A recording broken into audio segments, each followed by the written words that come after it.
उद्धव ठाकरे के घर में कोहराम है, उद्धव ठाकरे के दफ्तर में कोहराम है। मातोश्री में आनन फानन में इमरजेंसी मीटिंग बुलाई गई थी। संडे 14 जून का वक्त रखा गया था और दोपहर में 11 बजे मीटिंग बुलाई गई थी। लेकिन यहाँ पर बड़ी बात यह है कि 12 बजे तक भी नहीं पहुंचा कोई सांसद, और इससे भी बड़ी बात है उसके बाद जो पहुंचे तो वहां पर मीटिंग में खासा बवाल हुआ। तो आप भी देखिए, समझिए क्या हुआ।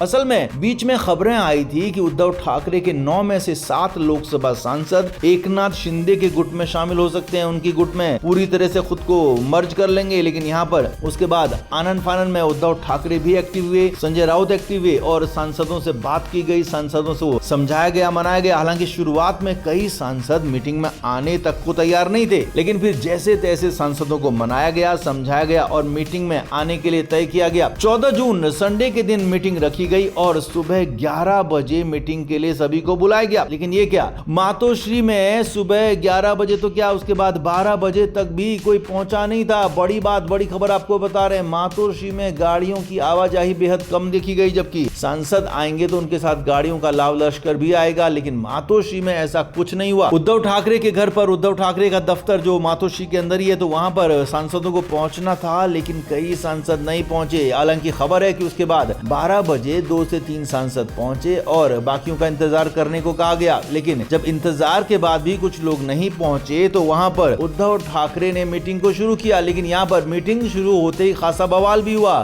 सूत्रों के हवाले से खबर यह है कि मीटिंग में हर बार आदित्य ठाकरे की भूमिका को लेकर सवाल खड़े किए गए। सभी सांसदों ने एक सुर में कहा कि आदित्य ठाकरे इस मीटिंग में क्या कर रहे हैं, क्योंकि वहां पर वो मौजूद थे। जबकि कहा गया कि आप शिवसेना में पदाधिकारी नहीं है, आप युवा सेना के पदाधिकारी है, तो वहां जाएंगे। जबकि शिवसेना में एक आप कार्यकर्ता की तरह और उद्धव ठाकरे के बेटे हैं, तो आपको इतना प्रिविलेज नहीं होगा कि आप हर मीटिंग में मौजूद रहेंगे। हालांकि समझाने बुझाने के बाद आदित्य ठाकरे को मीटिंग में रखा गया, लेकिन वहां पर भी बाद में कई सांसदों ने सवाल उठाया कि उनकी बातों को, उनकी मांगों को सुना नहीं जाता है, उनसे बात नहीं की जाती है। आदित्य ठाकरे लगातार सांसदों को इग्नोर कर रहे हैं, कुछ और लोगों को आगे बढ़ा रहे हैं, इसीलिए हम नाराज हैं। हालांकि कुछ सांसदों की नाराजगी की बात जायज भी थी, क्योंकि पहले भी कई बार वो आदित्य ठाकरे पर पार्टी को चलाने के आरोप लगाते रहे हैं। जबकि कई सांसद हैं, जो सीनियर सांसद हैं, सीनियर नेता हैं, वो आदित्य ठाकरे को लेकर असहज बताए जाते हैं। तो ऐसे में पूरा का पूरा एजेंडा शिफ्ट हो गया आदित्य ठाकरे पर और खासा बवाल हुआ। हालांकि उद्धव ठाकरे पूछते रहे, कहते रहे कि आप बताइए कि क्या दिक्कत है, क्या समस्या है और इन समस्या को मैं दूर करूंगा। उद्धव ठाकरे की कंडीशन बहुत खराब थी, वो बिल्कुल गिड़गिड़ाने वाली, याचक वाली कंडीशन में थे कि आप पार्टी छोड़कर ना जाएं, भले आप कुछ भी कहें मैं मानने को तैयार हूं, सारी शर्तें, सारी बातें सुनने को, मानने को तैयार हूं, लेकिन फिलहाल ऐसी सिचुएशन में, ऐसी कंडीशन में पार्टी छोड़कर ना जाएं। उद्धव ठाकरे ने यहाँ पर यह भी भरोसा दिया कि सुप्रीम कोर्ट का फैसला आएगा तो शिंदे गुट के बजाय ठाकरे गुट को शिवसेना का नाम मिलेगा, शिवसेना का सिंबल मिलेगा, इसीलिए आप कम से कम ना जाएं, क्योंकि सुप्रीम कोर्ट में जल्दी फैसला आने वाला, ये भी दलील यहाँ पर दी गई। हालांकि कुछ सांसद मुतमईन थे, लेकिन कई सांसदों ने यहाँ पर भी विरोध जताया। हालांकि मीटिंग चलती रही, बाद में भी चलती रही, लेकिन फिलहाल जब तक बातें हुई, बातें मीटिंग में होती रही, तो उस दौरान तक मामला कुछ जमा नहीं था, मामला कुछ सुलझा नहीं था। तो आप इस पर क्या कहेंगे? उद्धव ठाकरे के लिए कितनी मुश्किल कंडीशन है ये, आप भी कमेंट सेक्शन में जरूर से जरूर बताएं, वीडियो को शेयर भी करें।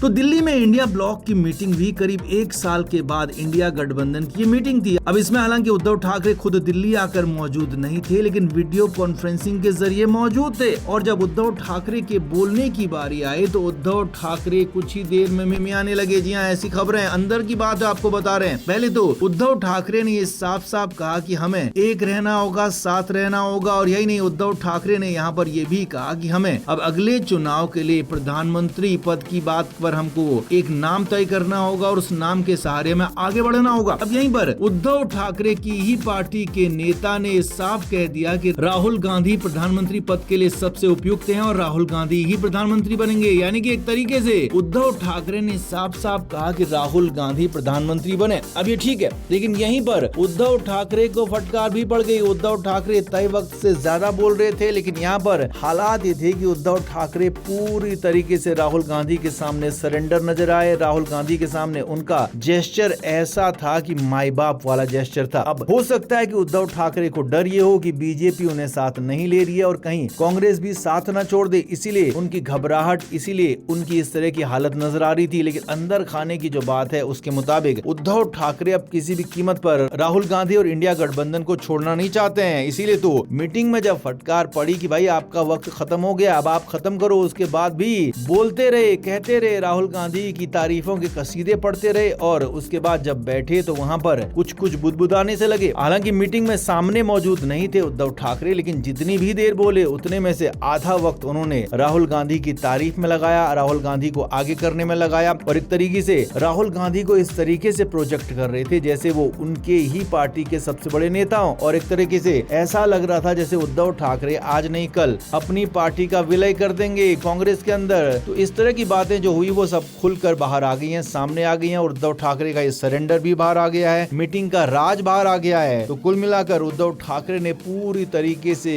राहुल गांधी के सामने सरेंडर कर दिया और उसी सरेंडर के बाद ये तस्वीरें नजर आई हैं, उसी सरेंडर के बाद ये कहानियां भी सामने आई हैं। तो आपका इस पर क्या कहना है? क्या राहुल गांधी के आगे सरेंडर करना उद्धव ठाकरे की कोई प्लानिंग है, कोई चाल है, या फिर वो अब समझ चुके हैं कि अब उनके और कोई साथी नहीं है और राहुल गांधी के ही भरोसे उनको आगे बढ़ना होगा? आप क्या मानते हैं? कमेंट जरूर से जरूर करें और वीडियो को शेयर भी करें। तो बीच में कई दिनों से खबरें आ रही थी कि उद्धव ठाकरे की पार्टी को छोड़कर प्रियंका चतुर्वेदी सुनेत्रा पवार की पार्टी में जा सकती हैं। वहां वो राज्यसभा चुनाव के लिए अपना जोड़ तोड़ कर रही है। हालांकि ऐसा हुआ नहीं है, सुनेत्रा पवार की तरफ से ज्यादा भाव नहीं दिया गया, लेकिन उद्धव ठाकरे पुरजोर तरीके से एक्टिव हो गए थे, उनके बेटे आदित्य ठाकरे एक्टिव हो गए थे और अब खबरें हैं कि एक बार प्रियंका चतुर्वेदी को मातोश्री बुलाया गया तो वो आई नहीं, लेकिन दोबारा फिर उनको बात की गई, दोबारा उनसे बात हुई तो वो आ गई और खबरें ये अंदर खाने की सूत्रों के मुताबिक इस बार उद्धव ठाकरे सरेंडर मोड में थे। उद्धव ठाकरे ने कहा कि आपकी जो बातें हैं, आपकी जो मांगे हैं, उन पर बात की जाएगी, उन पर बातचीत आगे और भी की जाएगी। यही नहीं, प्रियंका चतुर्वेदी को यह भी भरोसा दिलाया गया कि अगर आगे भी कोई सीट खाली होती है, आगे भी संजय राउत वाली सीट खाली होती है, तो वहां पर प्रियंका चतुर्वेदी के नाम पर भी विचार होगा। जी हाँ, संजय राउत भी ये ना सोचें कि उनको राज्यसभा की सीट मिलेगी ही मिलेगी, बल्कि प्रियंका चतुर्वेदी को ये भरोसा दिया गया कि आप यहाँ से यानी कि पार्टी छोड़कर ना जाए। तो अब सवाल यह कि आखिर प्रियंका चतुर्वेदी को इतना ज्यादा क्यों मनाया जा रहा है? क्यों उद्धव ठाकरे और आदित्य ठाकरे की तरफ से लगातार बार बार उनसे कहा जा रहा है कि आप पार्टी छोड़कर ना जाएं? अमूमन तो जो कोई भी पार्टी छोड़ने के लिए इतना आतुर होता है तो उसको जाने दिया जाता है, क्योंकि पहले भी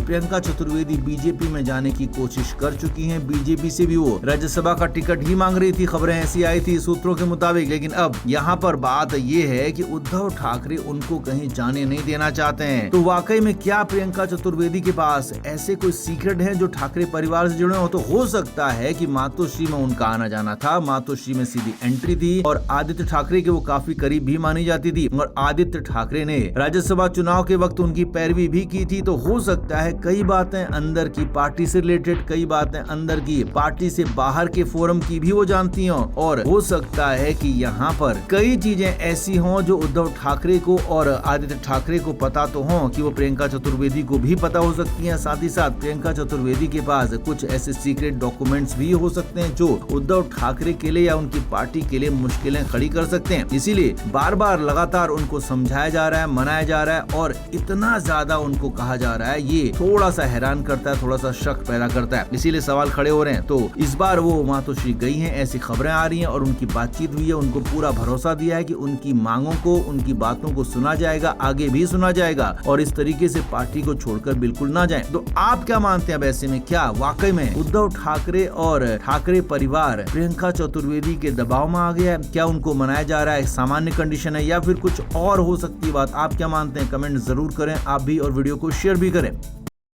फ्लेम मीडिया रिपोर्ट।